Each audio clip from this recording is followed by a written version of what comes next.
Hello everyone, welcome to the video lecture series of Engineering Mathematics First. The subject code is BAS103 and here we are in lecture number 11A of unit number 3. So in the last lecture हम लोग बात कर रहे थे maxima and minima calculation for a function which is of two variables, right. Two variables का अगर function है तो किस तरह से मैक्सिमा मिनिमा कैलकुलेट करने हैं, ये हमने procedure as well as solve examples के थ्रू हम कैलकुलेशन करना सीख चुके हैं। Now in this lecture maxima minima की ही बात करेंगे, but now maxima and minima calculation for the function of 3 और मोर वेरिएबल। जी हाँ, 3 वेरिएबल का मिनिमम आपके सिलेबस में है, बट अगर उससे ज्यादा का भी होगा तो भी हम यहाँ पे यही मेथड लगाएंगे and that method is called Lagrange's multiplier method, right. So हम यहाँ पे Lagrange's मेथड का यूज करेंगे to solve maxima and minima और फंक्शन ऑफ 3 वेरिएबल्स। तो क्या है Lagrange's मेथड, किस तरह से आपको यहाँ पे इसे अप्लाई करना है to get the maxima minima value, जानने के लिए अपना लेक्चर स्टार्ट करते हैं on Lagrange's method. So Lagrange's method, जैसे कि मैंने अभी आपको बोला, it is used to find the maxima or minima value of a function of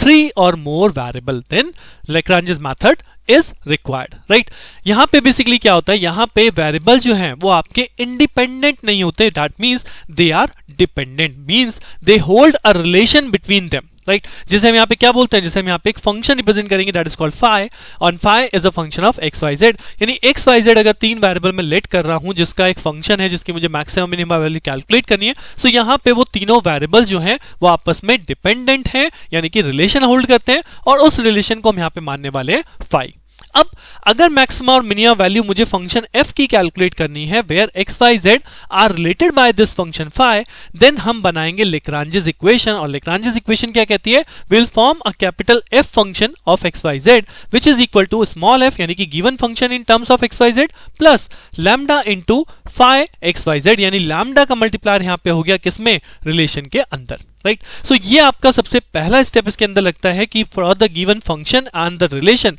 हम इनका यूज करेंगे to make this Lagrange's equation. And once I get this Lagrange's equation, then हम स्टेशनरी पॉइंट कैसे फाइंड आउट करेंगे, by differentiating this function, means we will calculate df and put it as 0। So यहाँ पे मुझे stationary point मिलेगा, और जब वो स्टेशनरी पॉइंट मिल जाता है तो उससे हमें पता चलता है कि वो मिनिमा के लिए है या मैक्सिमा के लिए, then we can put the same value over this function to get the maxima और मिनिमा वैल्यू जो हमने पहले भी सीखा है। तो चलिए अब इस मेथड को क्वेश्चन पे अप्लाई करते हैं सो दैट हमारे अंडरस्टैंडिंग लेवल और इंप्रूव हो जाए। So here is the question number 1, it says the temperature T at any point XYZ in space is T is equal to 400 XYZ square. आप देख सकते हो कि temperature T is a function of XYZ, तो clearly दिख रहा है, ऐसा कोई हार्ड एंड फास्ट नहीं है कि आपको मेंशन आएगा Lagrange's मेथड यूज करना है। हमें क्वेश्चन को देख के समझ जाना है कि हमें Lagrange's मेथड यूज करना इजी हो जाएगा, because the given function is a 3 variable function, right. अब वो कहता है find the highest temperature, highest मतलब मैक्सिमा की तरफ आपको कैलकुलेशन की जा रही है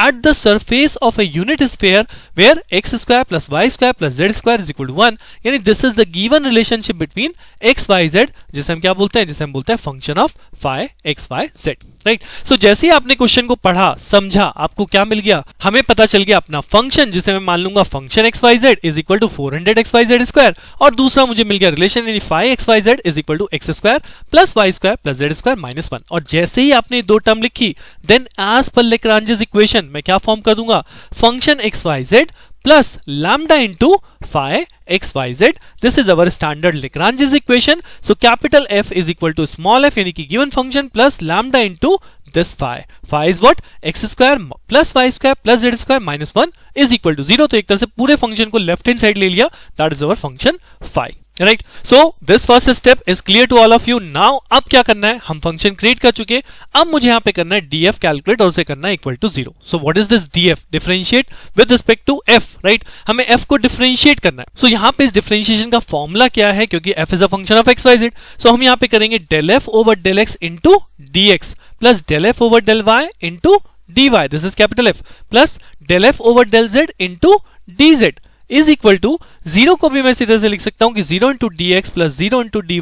plus 0 into d of z, right. So ultimately अगर आप देखो del f by del x component किससे कंपेयर होने वाला है, अगर left hand side right hand side को कंपेयर करेंगे तो dx dx टर्म कंपेयर होंगे ना। सो अल्टीमेटली जब इसे एक्सपैंड करें तो we will get always this function, और जब मैं इसे कंपेयर करूंगा इक्वल टू 0 से, सो ऑलवेज मुझे क्या मिलेगा, मुझे मिलेगा del f over del x is equal to 0। Similarly del f over del y is equal to 0। Similarly del f over del z is equal to 0। Right. So आप इसे कैसे भी याद रख सकते हैं, आइदर इन द फंक्शन की basically जब हमने फंक्शन क्रिएट कर लिया will find out df is equal to 0, और अल्टीमेटली df 0 करके हम फाइंड आउट क्या कर रहे हैं, हम इस फंक्शन का x डिफरेंशिएशन यानी x के रेस्पेक्ट में पार्शियल डेरिवेटिव करेंगे, उसे इक्वल टू 0 करेंगे, y के रेस्पेक्ट में पार्शियल डेरिवेटिव करेंगे, उसे इक्वल टू 0 करेंगे, और सिमिलरली z के रेस्पेक्ट में पार्शियल डेरिवेटिव करेंगे, उसे भी 0 करेंगे, राइट। सो क्या होगा x के रेस्पेक्ट में यहाँ पे डिफरेंशिएशन, अगर मैं x के रेस्पेक्ट में करूं तो ये हो जाएगा 400 of y z square plus lambda as it is और x स्क्वायर का twice of x is equal to 0। तो this become my first equation, that is del f over del x is equal to 0, right. Similarly आप इसे y के respect में करेंगे तो y के रेस्पेक्ट में क्या हो जाएगा, this is 400 of x z square plus y के रेस्पेक्ट में करेंगे यहाँ पे 2y बच जाएगा इज इक्वल टू 0, और जब सिमिलरली z के रेस्पेक्ट में करेंगे तो ये हो जाएगा 400 इंटू x ऑफ y और z स्क्वायर का यहाँ हो जाएगा 2 of z plus lambda into similarly यहाँ हो जाएगा 2z इज इक्वल टू 0, यानी ये बन गई मेरी second step, the three equation by putting del f by del x is equal to 0, del f by del y is equal to 0 and del f by del z is equal to 0। और इन्हीं equations को आप further simplify भी लिख सकते हैं, first में कोई चेंज नहीं है, सेकंड में कोई चेंज नहीं है, बट थर्ड में यहाँ पे 400 इंटू 2 क्या हो जाएगा 800, so I have written over here 800 xyz plus twice of lambda z, right. So ultimately आपकी तीन इक्वेशन आ गई जिनको हमें फर्दर सॉल्व करना है, किसके लिए, to get the value of lambda, right. हम यहां से most of the time lambda की वैल्यू आपको मिलेगी। अब लैम्डा कैसे सॉल्व करूं, लैम्डा सॉल्व करने के लिए अगर आप इन इक्वेशंस को देखेंगे तो कोई ऐसी इक्वेशन नहीं है जहां से मुझे लैम्डा स्ट्रेट फॉरवर्ड मिल रहा हो, नहीं मिल रहा। तो अब लैम्डा को सॉल्व करने के लिए भी यहाँ पे एक स्टैंडर्ड स्टेप यूज होता है, क्या कि अगर आप इस फर्स्ट इक्वेशन को मल्टीप्लाई बाय x करेंगे, सेकंड इक्वेशन को मल्टीप्लाई बाय y करेंगे और थर्ड इक्वेशन को मल्टीप्लाई बाय z करेंगे,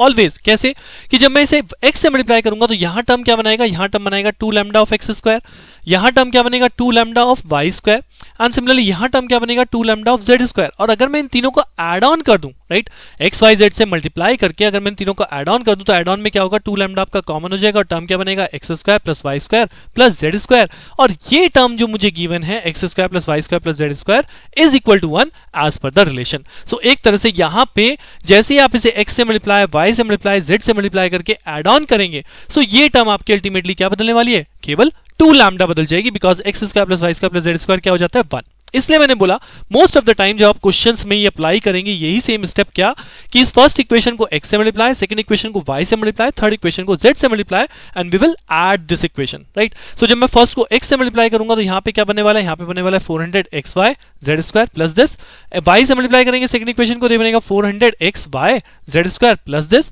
और सिमिलरली z से मल्टीप्लाई करेंगे लास्ट इक्वेशन को तो 800 xy z square plus of 2 lambda z square, जिसे हम तीनों को ऐड करेंगे तो ऐड करने पे देखिए यहाँ पे xy z square xy z square common है, दैट मींस ये सारे के सारे टर्म एक साथ ऐड हो जाएंगे, 400 plus 400 800 800 plus 800 1600 xy z square plus यहाँ पे आप 2 लैम्डा कॉमन करेंगे तो x square plus y square plus z square बनेगा, जो कि अल्टीमेटली क्या है 1 है, यानी इक्वल टू 0, यानी कि this comes lambda is equal to what, lambda is equal to 800 xy z square with negative sign, right. तो ये जो मैं स्टेप आपको दिखा रहा हूं, अगर आपको यहाँ से लैम्डा डायरेक्टली कैलकुलेट नहीं दिख रहा, सो आपको हमेशा ऑलमोस्ट क्वेश्चंस में यही स्टेप लगाना है कि first equation x multiply then y multiply z multiply add all equations, तो आपको जो इक्वेशन बनेगी रिडक्शन होते हुए आपको रिलेशन की फॉर्म में बनेगी ही बनेगी। नाउ अब अगर मैं बात करूं लैम्डा हम लोगों ने कैलकुलेट कर लिया, now what is the next step, so lambda हमारे पास आ चुका है, अब क्या करना है, इस लैम्डा को वापस अगर आप इसी इक्वेशन पुट करें तो यहाँ पे क्या बनेगा 400 of y z square plus of twice lambda, lambda की जगह क्या है minus of 800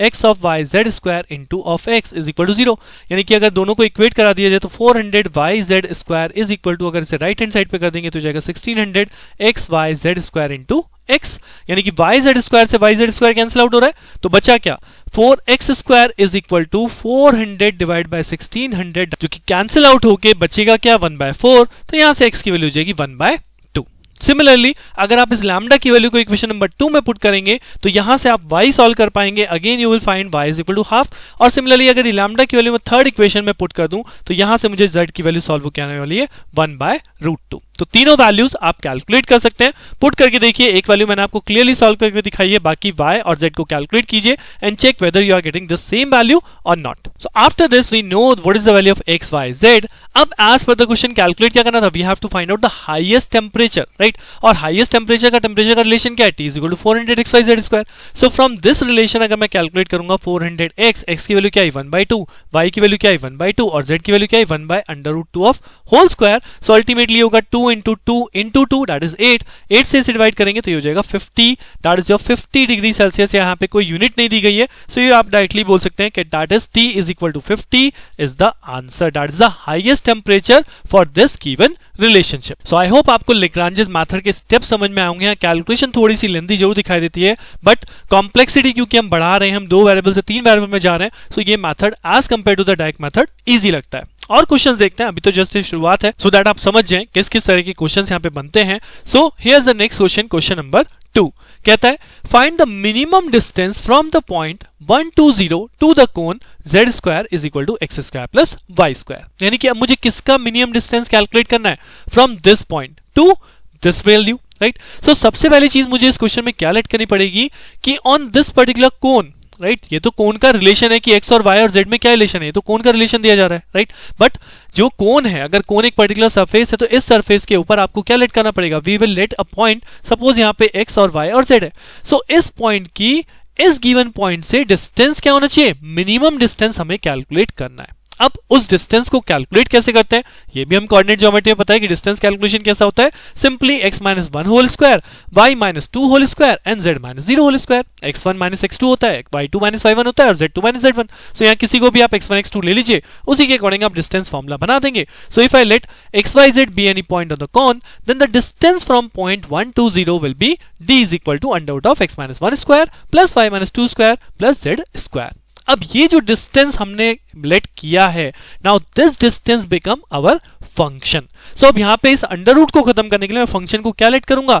I will let function is equal to d square and that is function value is x minus 1 whole square plus y minus 2 whole square plus z square. And what is the relation over here, relation जो हमें यहाँ पे given है that is x square plus y square is equal to z square. So यहाँ पे हमारे function phi हो जाएगा x square plus y square minus z square is equal to 0, right. तो क्वेश्चन में एक और ट्रिक जो जुड़ी वो थी आपकी मिनिमम डिस्टेंस। सो इस टाइप के क्वेश्चन बहुत बार पुट अप हो चुके हैं आपके क्वेश्चन पेपर में, that's why I have chosen this question over here so that you will remember how to calculate the distance also, right. अब किसी पॉइंट को हमने लेट किया, उस पर डिस्टेंस कैलकुलेशन कर लिया, वो डिस्टेंस का स्क्वायर हमने माना फंक्शन और फाई हमें गिवन था। तो अगर दोनों वैल्यू मुझे पता चल जाते हैं, what is my first step, I can make Lagrange's equation. And what is that, capital F of x y z is equal to small f क्या है, ये फंक्शन हो गया, that is x minus 1 square plus y minus 2 square plus z square plus lambda into phi of x y z, right. So this is my first step. मैं कहता हूं Lagrange's method से हमने इक्वेशन को form कर लिया। अब क्या करना होता है, ultimately we will find stationary points for df is equal to 0 और df is equal to 0 ultimately करने के बाद हमें क्या मिलेगा, हमें मिलेगा del f over del x is equal to 0, del f over del y is equal to 0 and del capital F over del z is equal to 0। तो अगर हम x के रेस्पेक्ट में डिफरेंशिएट करेंगे क्या मिलेगा, x के रेस्पेक्ट में सबसे पहले इसे करेंगे तो हो जाएगा ट्वाइस ऑफ x माइनस 1 और x माइनस 1 का क्या हो जाएगा, क्योंकि x का डिफरेंशिएशन होगा 1 और माइनस 1 के लिए 0, तो यहाँ पे 1 और आ जाएगा, right. y minus 2 whole square, x के रेस्पेक्ट में कुछ नहीं है, z स्क्वायर कुछ नहीं है, फिर आ जाएगी आपकी यहाँ पे term that is twice of x into lambda is equal to 0। तो this is my first equation, यानी कि x के रेस्पेक्ट में क्या डिफरेंशिएट आया, राइट। सो इसी तरह से फर्स्ट इक्वेशन आपकी आ गई twice of x minus 1 twice lambda x is equal to 0। Similarly आप y के रेस्पेक्ट में करके देखिए, फिर z के रेस्पेक्ट में करिए एंड फाइंड आउट कि आपको ये दो इक्वेशन मिल रही है या नहीं मिल रही। होप यही दोनों इक्वेशन मिलेंगी। अब क्या करना है, इक्वेशन फाइंड आउट हो गई, उसके बाद क्या करते हैं, लैम्डा की वैल्यू को कैलकुलेट। सो अब आप यहाँ पे देखो, क्या मुझे वो जो लास्ट स्टेप क्वेश्चन मैंने आपको बताया कि x से मल्टीप्लाई कीजिए, y से मल्टीप्लाई कीजिए, z से मल्टीप्लाई कीजिए, क्या यहाँ पे उसे लगाने की जरूरत है या फिर मुझे यहाँ लैम्डा की वैल्यू डायरेक्टली मिल रही है। जी हाँ, अगर आप थर्ड इक्वेशन से देखो तो यहाँ से डायरेक्टली आपको लैम्डा सॉल्व हो रहा है, कितना, लैम्डा इज इक्वल टू यहाँ पे आ जाएगा 1 and if I got lambda over here, अगर लैम्डा यहाँ पे 1 आ गया तो अगर आपने लैम्डा को 1 यहाँ पुट कर दिया, यानी ये रह गया 2x, तो फ्रॉम दिस इक्वेशन बनेगा 4x minus 2 is equal to 0। That means x की वैल्यू क्या हो गई, x की वैल्यू हो गई हाफ। सिमिलरली अगर आप लैम्डा को 1 यहाँ पुट करते हो तो यहाँ से भी क्या बनेगा 2y, ये भी 2y, तो यहाँ से भी सेम बनेगा 4y minus 4 is equal to 0, तो यहाँ से y की वैल्यू हो जाएगी 1। और अगर y की वैल्यू 1 है, x की वैल्यू हाफ है, लैम्डा की वैल्यू 1 है, so what is the value of z now. So अब आप ये कहने लगे कि सर लास्ट इक्वेशन में आपका z लैम्डा क्योंकि 1 हो गया तो z की वैल्यू 0 हो गई, बट ऐसा नहीं होता, बिकॉज हमने इस इक्वेशन का यूज किया है लैम्डा को सॉल्व करने में, तो इसमें लैम्डा की वैल्यू को पुट करके मैं z नहीं सॉल्व कर सकता बिकॉज यहाँ पे z 0 ही बनेगा, लेकिन z आएगा कहां से? We have the relation, what is the relation? Phi of y z हमारे पास क्या था? That is x square plus y square minus z square is equal to 0, या आप कहोगे गिवन इक्वेशन जो थी आपकी that is z square is equal to x square plus y square.